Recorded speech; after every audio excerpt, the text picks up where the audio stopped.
சிவகங்கை மாவட்டம் மானாமதுரையில் காரில் ஆடுகளை கடத்தி வந்த தம்பதி கைது செய்யப்பட்டிருக்கிறார்கள். விவரங்களோடு இணைகிறார் என்பது செய்தியாளர் மகேஷ். வணக்கம். மேலும் விவரம்.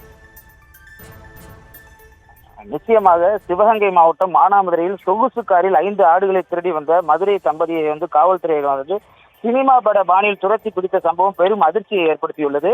மதுரை ஆண்டார் கொட்டாரம் பகுதியைச் சேர்ந்த தம்பதியினர் காளீஸ்வரன் மாரிமுத்து தம்பதி. இவர்கள் தங்களது சொகுசு காரில் இன்று ராமநாதபுரம் மாவட்டம் பரமக்குடி அருகே உள்ள யமனேஸ்வர கிராம பகுதிக்கு சென்றதுடன் அங்கு வயல்வெளிகளில் மேய்ச்சலுக்காக நின்றிருந்த 5 ஆட்டுக்குட்டிகளை தங்களது சொகுசு காரில் ஏற்றி கடத்தி வந்துள்ளனர்.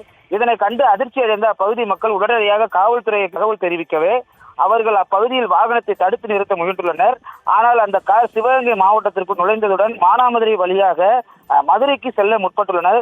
இதற்கிடையே பரமக்குடி காவல்துறையினர் மானாமதுரை காவல்துறையினருக்கு தகவல் தெரிவிக்கவே உடனடியாக உஷாரான மானாமதுரை காவல்துறையினர் அந்த சொகுசு காரை தடுத்து நிறுத்த முற்பட்ட போது அது நிற்காமல் நகர்பகுதிக்குள் நுழைந்தவுடன் தேவர் சிலை அருகே வந்துள்ளது. இதனையடுத்து அந்த காரை சினிமா பட பாணியில் துரத்தி பிடித்துள்ளனர். காரை நிறுத்தியதும் அந்த காரில் வந்த காளீஸ்வரன் மனைவி முத்துமாரி காரில் இருந்து இறங்கி சாலையில் ஓடி தப்பிக்க முயன்ற பொழுது பொதுமக்கள் பிடித்து காவல்துறையினரிடம் ஒப்படைத்துள்ளனர். இந்த சம்பவம் குறித்து பிடிபட்ட இருவரிடம் காவல்துறையினர் விசாரணை மேற்கொண்டு வருவதுடன் கடத்தி வந்த 5 ஆடுகளையும் கைப்பற்றியுள்ளனர். மேலும் அந்த காரில் 2 போலி நம்பர் பிளேட்டுகள் 2ஐயும் போலீசார் பறிமுதல் செய்துள்ளனர்.